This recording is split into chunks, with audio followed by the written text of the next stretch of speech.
Hi friends, today I would like to discuss what are the advantages and disadvantages of pointers in C. Okay, coming to the advantages.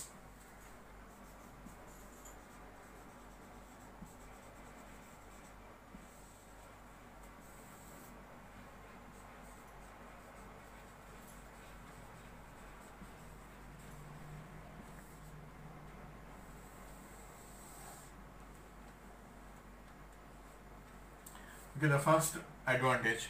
So what is the main advantage of a pointer? A pointer gives us directly accessing the memory. So I can say that the first advantage is direct accessing of memory. Okay, what is this? So we know that the pointer stores the address of a variable. So that means with a pointer you can directly go to the address of a variable and access its value. So direct accessing of memory is possible with a pointer. Okay, second one. Storage efficiency. Okay, with pointers we can reduce the amount of space reserved for the variables. That means we can decrease the size of the program by using the pointers. Okay, third one. Time complexity efficiency. Okay, we know that what is time complexity. Time complexity means the amount of time taken to execute a program.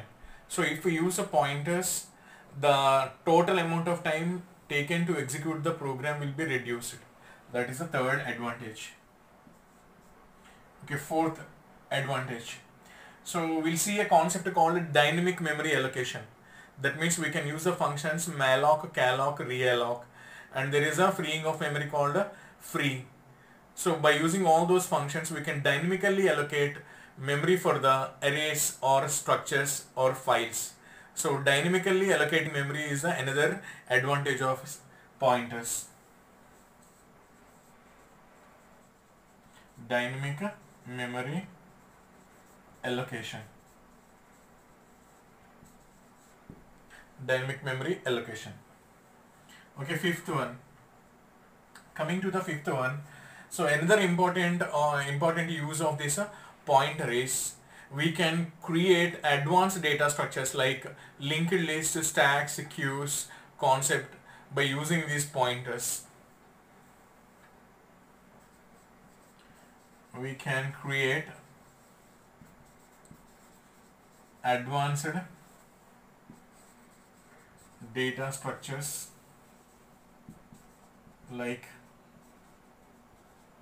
linked lists, trees, graphs, queues, etc. The next advantage of the pointer is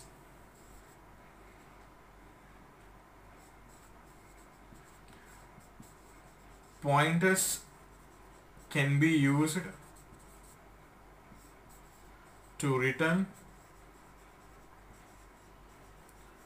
more than one value from a function. Okay friends, we know that functions will exchange the parameters.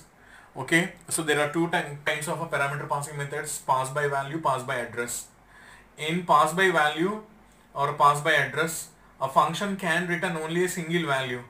That means a called function can return a single value to the calling function. But if we uses a pointers concept, a function can return more than one value to the calling function. So that is another important advantage of pointer. That means a function can return more than one value to the calling function.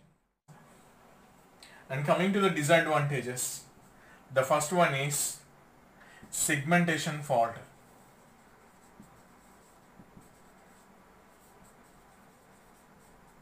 Segmentation fault.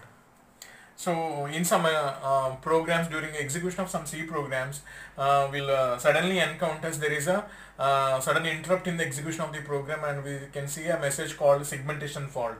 What do you mean by segmentation fault means?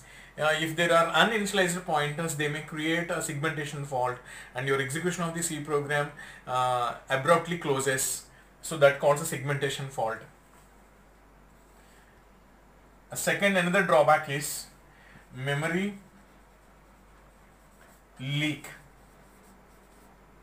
Memory leak. In C language, the dynamic memory allocation is performed with malloc, calloc and realloc, and the deallocation of memory is performed by free.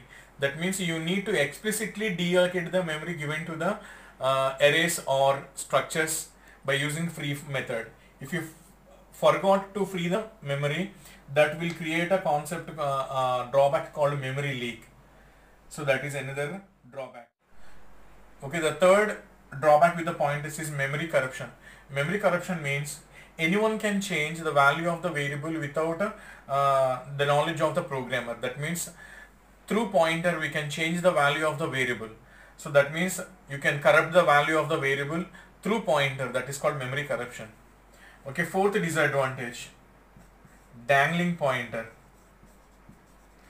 Dangling pointer. What is dangling pointer? A pointer which is pointing to a memory location where the variable is already deleted. That means we know that a pointer points to a variable. If that variable is already deleted or already deallocated from the memory, and this pointer doesn't have any idea, it still thinks that the variable is available in that memory location. In that case, this pointer will become a dangling pointer. And another drawback, wild pointer.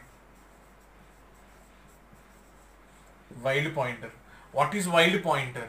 An uninitialized pointer is called wild pointer. That means when you create a pointer, at least you should assign it to a null value. If you are not initializing it to a null value or to any address of a variable, it will become a wild pointer. You may not know what is the behavior of the wild pointer. So this is another drawback with the pointer, that is a wild pointer. Thank you friends. So these are the advantages and disadvantages of the pointers.